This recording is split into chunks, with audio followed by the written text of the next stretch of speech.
We travel through time and we sleep outside time. We make a noise for a while. Some may leave an echo. Others will be completely forgotten. However, the true history is written in heaven. We only make noises on earth, but the echoes land far, far away. The noise that we make, the history that we write, is read again and heard again on high. And so, success and noise is relative. It may be quite the reverse in the long run. Having said that, there are some who do leave an echo that will be heard again. One thinks of the great composers, the great authors, the great inventors. One thinks also of the living icons of Christ, whose life will be seen and studied for many a year to come. Some have a short innings and yet manage to leave an echo that will reverberate across the centuries. One such was beatified this morning. Carlo Acutis,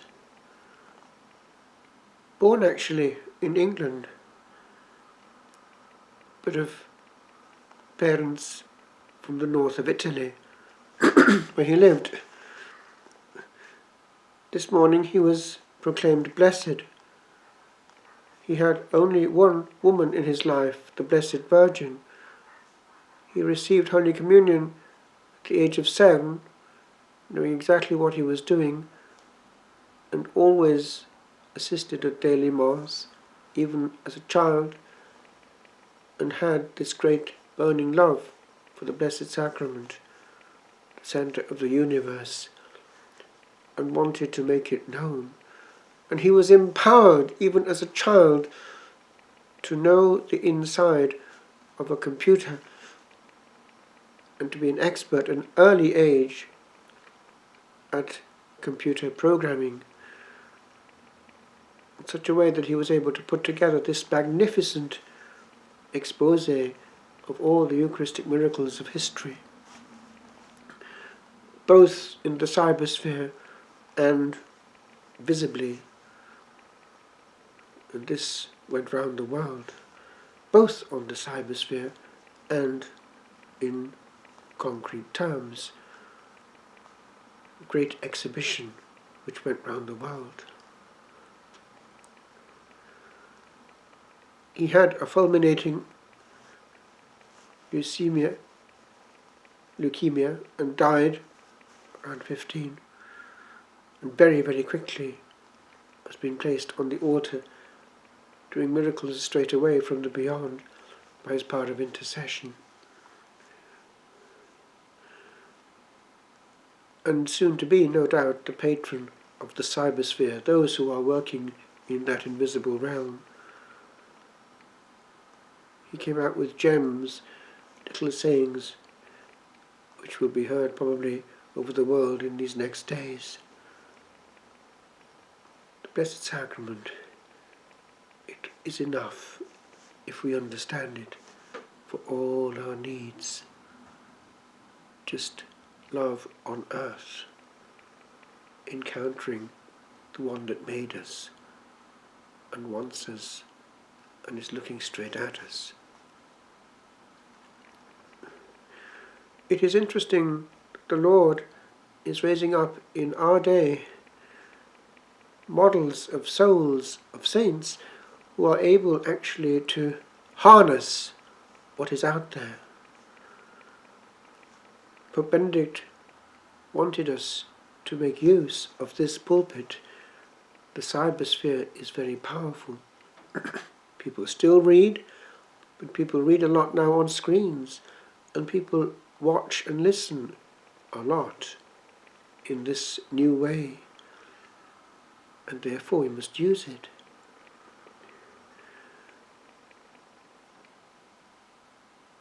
I am surprised at the echoes that come back from different parts of the world.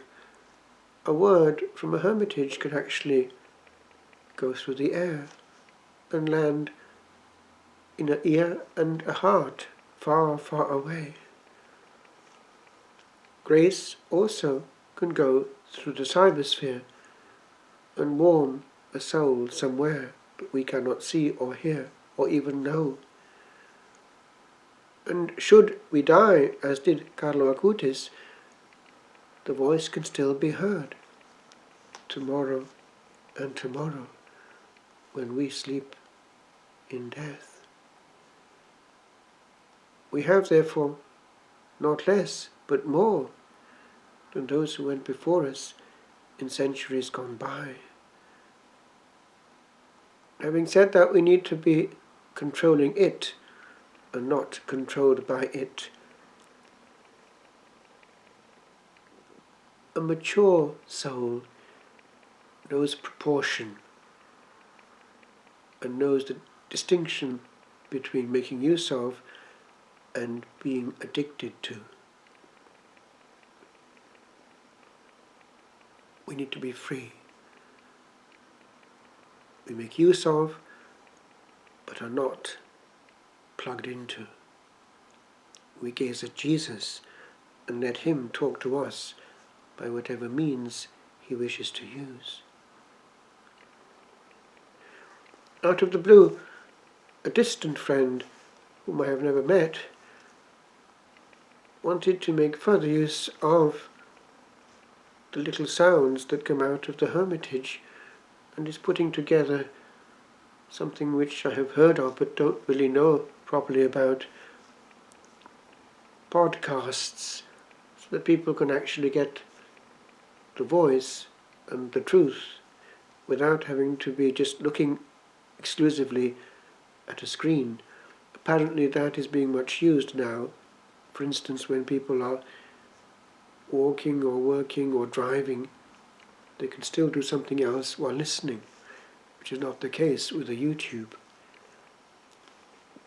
Not entirely the case, it's partly the case. And so, I'll put at the end of this little meditation, this sonnet which I compose now, a description in the description box indicating how to find what he is doing, should anyone want to be aware. After all, it is useful to know that one can have a help to pray. One can say the rosary, for instance, while doing something else. That's useful use of media.